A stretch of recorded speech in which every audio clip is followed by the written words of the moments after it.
Hello, Samantha. Welcome, everyone.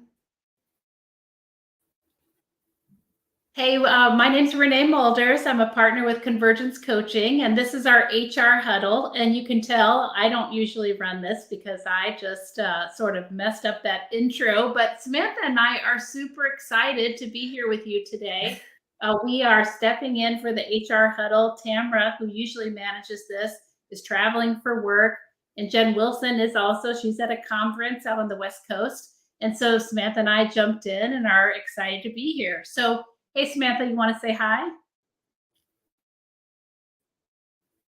Oh, and you're frozen, Samantha. I'm guessing I'm still going here. So Samantha and I are here today. Oh, you're back. You were frozen for a minute. Can you hear Oh me? no. Hopefully it's connecting all right. Yes, can you hear me? I can, yeah. So we're here Okay. today. We thought we would come and talk to you about transition and succession in your firms and how HR could get involved in that. And this particular topic idea came up because Samantha was at a CPA FMA event last week for a chapter, and she did a session on transition. And when we were trying to figure out what would we talk about in the HR huddle, Samantha said, "Oh my gosh, transition, it's on my mind." And definitely it was a hot topic for this particular HR group or group of mostly HR people. It's probably from administrators that were there too. And so we thought we would dig in a little bit. And specifically today, we're going to talk about it from the angle of HR and how you can get involved and what are some of your special skill sets that we think would be valuable, and just maybe what are some of the pitfalls that we see related to it. So, Samantha, with that introduction, and hopefully it does seem like you're lagging a little bit, but let's see if you can get in here. What did you want to talk about, or where do you want to start with this topic? Can you hear me okay, Renee?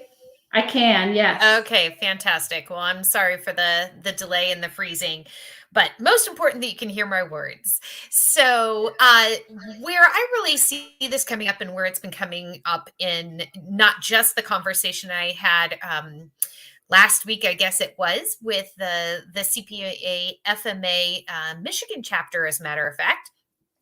But with firms as well, is there's been so much talk about transitioning responsibilities, transitioning clients. On October 21st, we declared Fire Some Clients Day, right? So there's all kinds of transition that's happening. And when we do transition, there's so much emotion that can be behind that, whether it's a client and maybe it's a long time client that it's time to transition it to somebody else's responsibility. Maybe working on that client is not the highest and best use for my experience skill set now. And it's time to go ahead and let somebody else in the firm run that client and develop the relationship. Or maybe it's part of this silver tsunami that we're seeing with so many people identifying it's time to retire. It's time to go ahead and do that retirement. And so trying to plan the transition of all of their responsibilities as a partner going out. There's so many emotions. There's fear, there's denial, there's anger. All of this can be involved. And so it's so helpful to have somebody that's not in that mix, that either is trying to transition out, or that's the successor taking it on, and the fear and the concerns they have. So really see that these firm administrators and HR professionals have such a vital role that they could be helping by guiding these folks in the firm through all these transitions. And I think that's why CPA FMA chose this topic, because they see all of this happening and they want to know, how do we best help people? Yes, you brought up so many great points, Samantha. We could take that in so many different directions. And one of the things that you're pointing to is that best practice in transition is that the transitioner and the successor are not the ones that are managing the process. Right. So whether that's going to go to HR, it probably depends. If you have an operational leader, it might end up on their plate. but somebody, and sometimes it might be the managing partner that does it, or another partner is going to run it, but it shouldn't be that transitioner and it shouldn't be the successor because they have too much skin in the game. And Mhm. they are going through all these emotions and all these worries and concerns about, am I ready to step up and take this on? Or is this partner going to let go and let me step up from the successor side? And then from the transitioner side, this overwhelm of like, this has been my value that I have added, and this has been such an integral part of my life. And now I'm having to let go of it. Right. And I think it's important to like recognize all that emotion because HR, I think you are ordinarily uniquely positioned to help people deal with emotionally related transitions. You are more skilled. You probably have taken classes on how to manage conflict or how to mediate conflict. I'm guessing that that is a part of a certification, that you would get through SHRM or through some other organization. So you may be uniquely qualified to wade in on the whole emotional side of the equation and to start to have people be present to the fact there is a lot of emotion present, Mhm. because then we need to be like sensitive to that or understanding to that. As a successor, as the person who's going to be like grabbing that transitioning client when that other partner retires, I need to recognize that person's going through a lot Right. and not get all offended or upset, and be sort of like positive interpretations, really understanding they're going through an awful lot over there, and how can I show up differently to help them be ready to let go. Mhm. And on the flip side, then ideally the transitioner would also be present too. This isn't always easy for the successor. But I think more of that work is going to be done from the successor side, because I think it's harder, Samantha, and I don't know if you would agree with that, but I think the transition on the transitioner side is harder than it is on the successor side. Oh, I would agree. Because again, there's so much emotional tie to it. There's the emotional tie of, again, for many people, the identity that we have or the self-worth that we identify with is so much of the work that we do. And so sometimes the person who's doing the transition feels like, I can serve this client better than anybody else. And it might be a little scary to think, oh, maybe somebody else could do it better, right? Or maybe they won't do it better. And then they worry about their clients. One of the things that I love with working with the accounting profession is the true empathy and the compassion that they have for their clients. They genuinely care about their clients and really want to make sure that they're taken care of. And so during a transition, they're afraid, and it's also their brand. Even when they're doing that transition, that's their brand at stake of being making sure that, again, the people in the firm are going to treat them the way that they have, and especially for those clients that have been with them for a long time. So some of the things that you can do is really foster and encourage the transitioner and the successor to have planning meetings, to have discussions about the clients. And we can't do it with all of them. So help pull data for the transitioner to show them, here are your A and B clients. Especially focus in on that top 20% of their client base, because those are the ones that we likely want to make sure are retained within the firm, that the successors are really going to want to focus on, and then facilitate the successor, the person taking it over, and the transitioner, the person stepping away, in having conversations about it. And if the transitioner is pushing back on that a little bit, saying, oh, we have plenty of time, we have plenty of time, an article that we have is letting go with grace. And that's a really lovely article that you could share with them and use as a discussion, because it's about thinking about that legacy that they're going to leave behind, and in helping the people behind them, the successors behind them, be successful. Sure. Well, and Samantha, I'm going to take us off in another direction because, I'm thinking about another place that HR could really add value. And that is in deciding where the clients go. Mhm. Because the old model was I would just, if I'm a retiring partner, I would pick up my book of business and I would go plop it over in someone else's lap and say, here you go. You're taking over my whole book of business. That's really not best practice. First of all, I don't know that we want to keep all those clients, especially in a culture of letting go of some clients every year, which we hope firms are going to make that a part of their process and kind of their life cycle, that they're always looking at pruning the tree and Mhm. upgrading clients, which is just a natural thing as your firm grows. Your clients are likely going to grow and become more complex, and that makes sense. So we shouldn't keep all those clients. That's why we shouldn't drop them in someone else's lap. But also, that person is not necessarily the right person or doesn't have the right capacity. And so we need to think of it more as like a puzzle.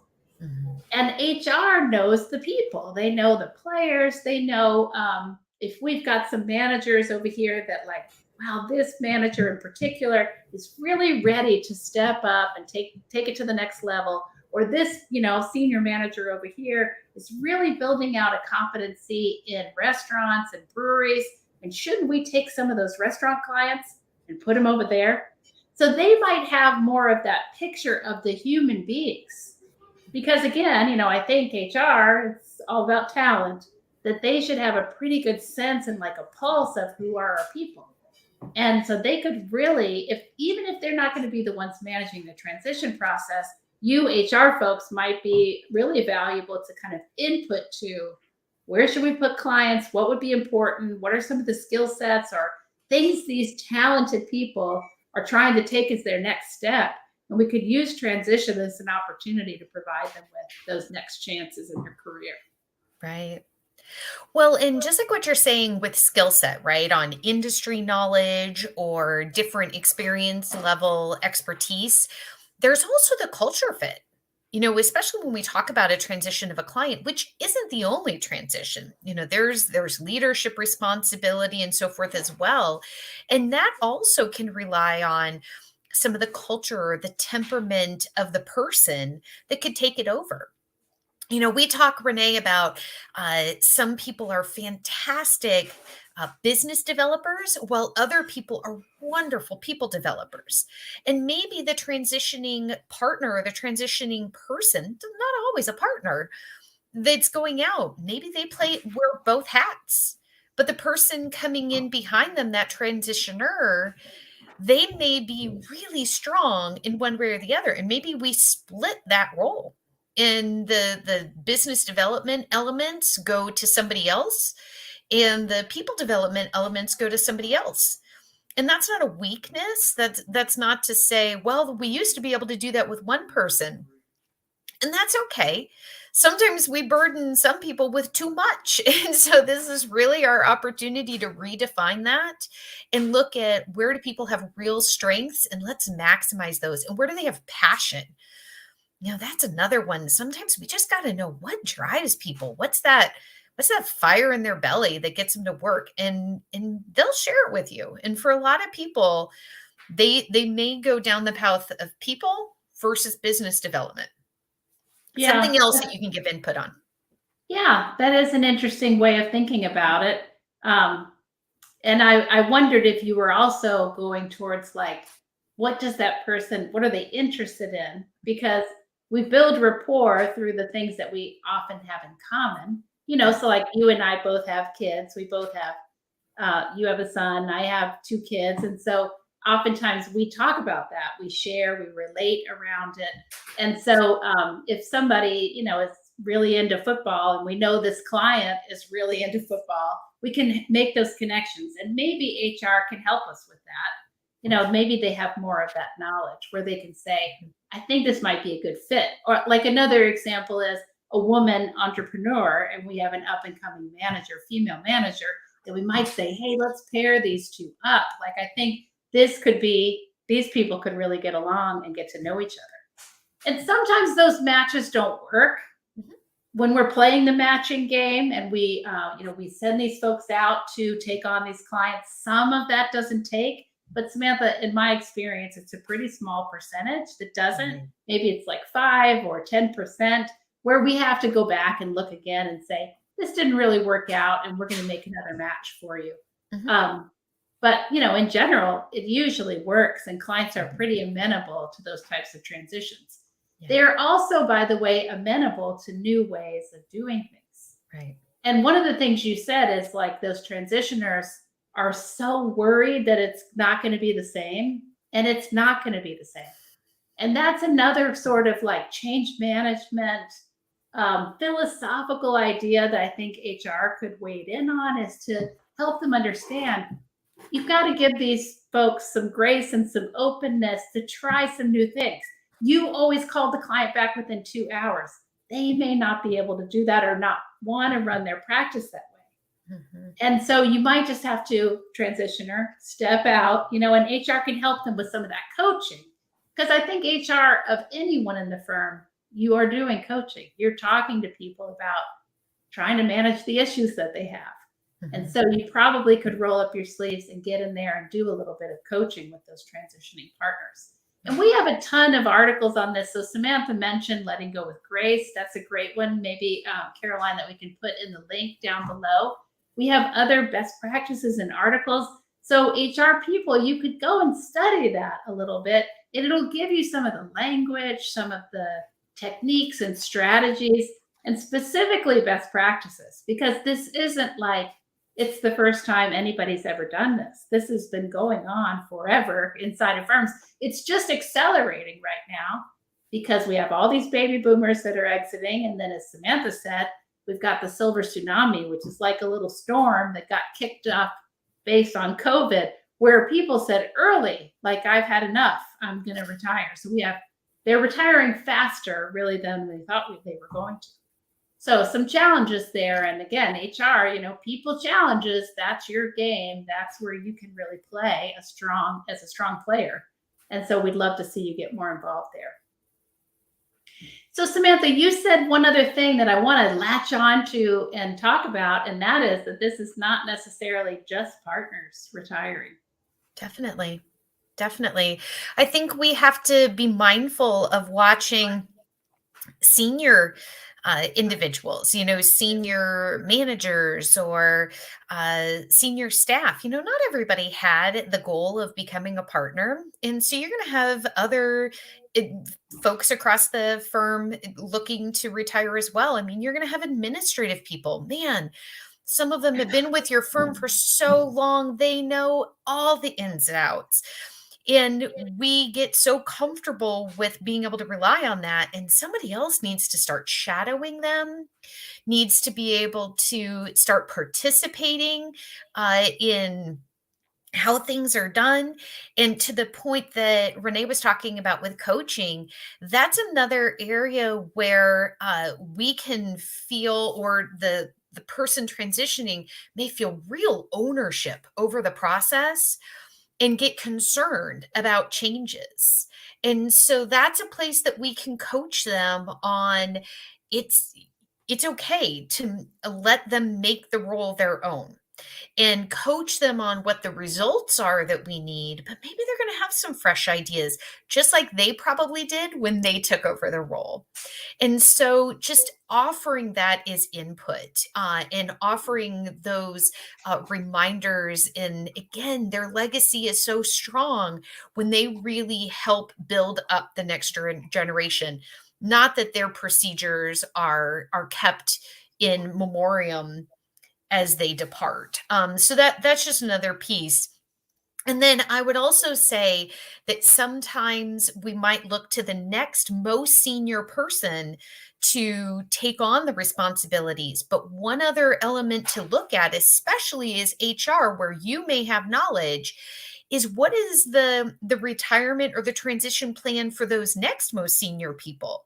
Because we don't want to create so much change where we pass all of this on to the transitioner, and then now, quite frankly, then we're having to transition again.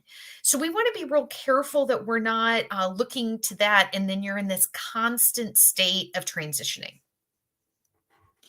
Yeah, or that we just didn't think ahead, I think is where you're going, Samantha. Like that we're going to have a cascade of transition here. We have some people going out this year. We have some folks that are going to go out next year, and so on. So we're kind of, as we're creating that puzzle or that map, that we're looking ahead a few years. And that's really like, that's a box in the talent management grid. If you've hung out with Convergence, you've seen our roles grids.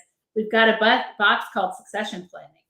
And that's something, in a more larger firm, they are really looking hard at that. And I think even in a small firm, you could have your eye on those people who are approaching it. And we'd like to start thinking about that earlier rather than later. Now, with partners, it's easy, we would say, because you should go around your partner table at least once a year and say, what's your plan? And have people declare dates. And when they get 2 years from their date, then we lock it in. Before then, you can change your mind. You can say, well, I said it was 5 years, but now I'd like it to be 6. And as long as that works inside of your partner agreement, that's fine with Convergence. But once you get to 2 years from retirement, you need to lock in your date. And then we can start really like putting our plans into action, Samantha, like launching in and pulling lists and really starting to say, where's this stuff going? And how are we going to communicate it and about it and what are we doing? With your staff, so, talented people, but they aren't partners, we probably have to talk to legal about what we can ask them. I don't know the answer, and it probably depends on your state, and I would go and find that out. Because I don't think we can just be surprised by that they all of a sudden show up and say, I'm done at the end of this year, and you have not had the opportunity to make plans for that. I don't think that's realistic, and I feel like there must be a way, because sometimes HR people tell me, Samantha, well, I can't ask those questions. That's not appropriate. And I feel like there must be some kind of questions that we can ask to really start to uncover what are you picturing so that we can make plans around it. And that's all it is. Or what do you want? What's your ideal? Yeah. What would you like? Yeah, exactly. Yes. So we just kind of scratched the surface here, and we wanted to do that with you, HR folks. We think most of you are HR that are hanging out with us from a talent perspective. And there's way more here that we could get into, and maybe we'll do that in a future conversation, Samantha. But I just so appreciate you, first of all, raising this issue, because I don't think we've talked about it here. And then also having the opportunity to chat with you about it. It was fun. It was great. Sorry about my freezing, but I hope it didn't take away from what was helpful to the audience here. I don't think so at all. I think we got it done, and it was great. And thank you so much. Those of you who are with us, have a great rest of your day. We'll see you next Monday. I think Tamara will be back with Jennifer next Monday. Fantastic. Have a great week. Take care.